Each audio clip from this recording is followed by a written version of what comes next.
Assalomu alaykum. Mana birovlarimiz akalar. Kecha 5 tasini so'yib beramiz deb video qildim. Kilosini tortib.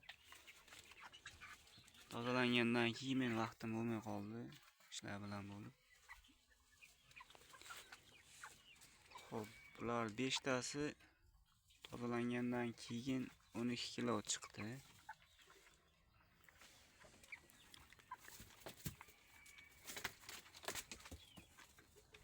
Sof go'sht 12 kilo chiqdi.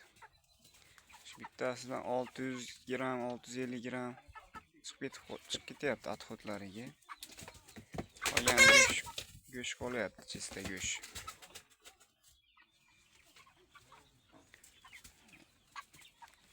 Xudo xolasa so'yishga tayyor bo'lib qoldi. So'yib beryapmiz yoki shunday kerak deganlarga shunday go'shtga hisoblab beryapmiz. So'yilgandan nisbatan arzonroq qilib.